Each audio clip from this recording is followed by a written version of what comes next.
내란 속의 윤석열 체포 때문에 많은 분들이 뒷목을 잡았지만 그나마 할 일을 하는 곳은 헌재밖에 없는 것 같습니다. 어쨌든 헌재의 변론기일 일정을 보니 윤석열 파면 날짜가 생각보다 멀지 않은 것으로 보입니다. 냉정히 말해 헌법재판소도 저는 절대 100% 신뢰하진 않습니다만 서두에 말한 것처럼 그나마 일을 하는 척이라도 하는 곳은 현재로선 헌법재판소밖에 없는 것이 사실입니다. 그리고 재판관 개개인의 속마음은 알 수 없지만서도 적어도 현재까지 헌재에서 나온 시그널들을 종합해보면 헌재 역시 내란 속의 탄핵 심판을 질질 끌어줄 생각이 없는 것만은 분명히 보입니다. 특히 한남동 내란 멧돼지 체포 실패 소식 때문에 다소 묻힌 감이 있지만 어제 헌재에서 윤석열 탄핵 관련 무더기 변론기일을 잡았다는 뉴스가 나왔는데 이 소식이 향후 윤석열 파면은 물론 조기 대선 시기까지 추측할 수 있는 크리티컬한 시그널인 것 같습니다. 결론부터 말하면 최상목이 어설프게나마 헌법재판관을 임명한 순간부터 게임은 끝났고 윤석열 탄핵 심판 결정이 모두의 예상처럼 상당히 빨리 진행될 것이란 겁니다. 그도 그럴 것이 헌재가 내는 시그널을 과거 박근혜 탄핵 사례와 비교해보면 윤석열 탄핵 심판의 유력한 날짜가 계산될 수밖에 없고 이는 우리 민주시민들뿐 아니라 헌재 스스로도 참고를 안 할 수 없기 때문입니다.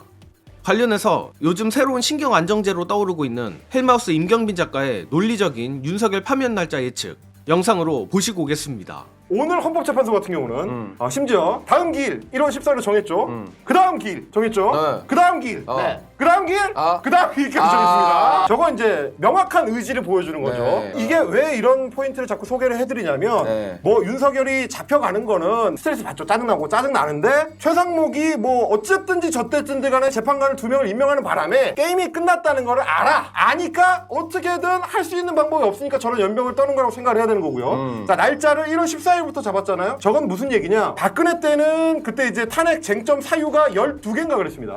근데 지금 이번에 이제 국회에서 제출한 탄핵 쟁점 사유는 4건이고요. 하나 오늘 추가로 제기를 했으니까 아마 해도 5건인데 네. 3분의 1 내지 절반 이하인데 그러면 심판 기일 자체가 그 숫자 자체가 극단적으로 줄어들 수밖에 없어. 근데 박근혜 때 몇 번이었다? 15번. 그 3분의 1을 치면 5번이면 끝나는 거고요. 그렇죠. 예. 2분의 1이라고 쳐도 7번, 8번이면 끝나요. 그러면 어느 정도 일주일에 2번씩 진행을 하면 8번이라고 해도 4주면 끝납니다. 네. 아무리 늘어진다고 해도 5주, 6주에 그러니까 한 달 반. 그래서 오늘 1월 14일로 첫 변론 기일이 정해짐으로써 이제 탄핵 심판 결정은 빠르면 2월 중순, 늦어도 2월 말까지는 결정 날 가능성이 매우 높아졌다. 그러면 무슨 얘기냐? 조기 대선으로 갑니다. 그렇죠. 예. 그러면 조기 대선이 빠르면 4월 초. 아무리 늦어도 5월 전에는 나온다.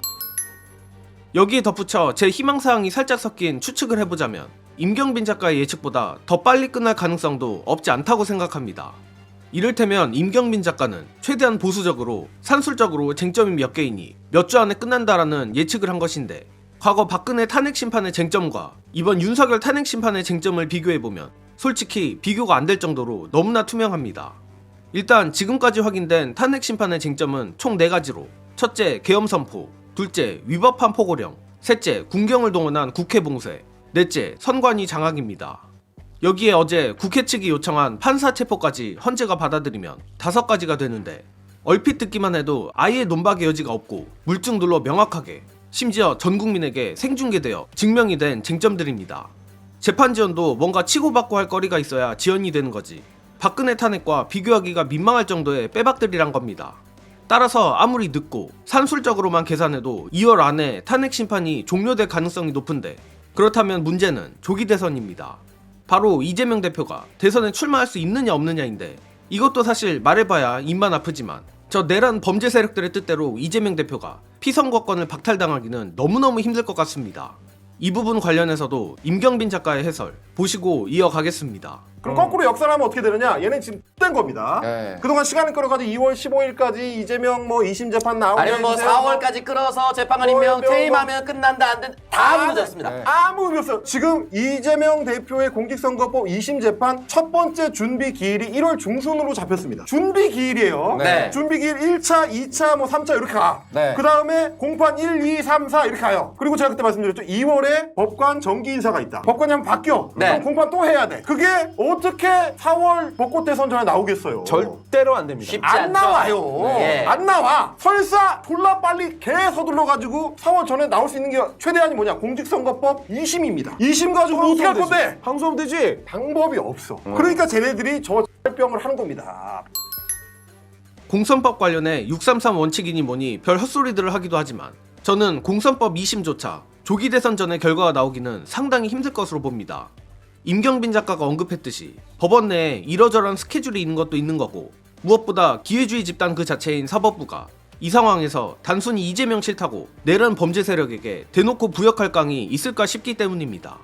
저는 개인적으로 윤석열의 불법 계엄이 이재명 대표의 공선법 1심 전에 터졌다면 한성진 판사조차도 무죄를 주지 않았을까 예상하는데 다시 말씀드리지만 사법부든 헌재든 저는 저들을 절대 신뢰하지 않습니다. 그러나 저들의 역겨운 기회주의와 보신주의가 합리적으로 작동할 것이라는 추측을 할 뿐입니다. 물론 그렇다고 우리가 가만히 있어서는 안 됩니다.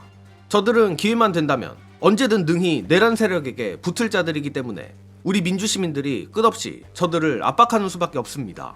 고로 짧으면 한 달, 길면 2달 정도 우리가 고생해야겠지만 절대 우리가 불리한 상황이 아닌 만큼 다 같이 더 힘을 냈으면 합니다. 이번 영상은 여기서 마무리하겠습니다. 시청해주신 여러분 감사합니다.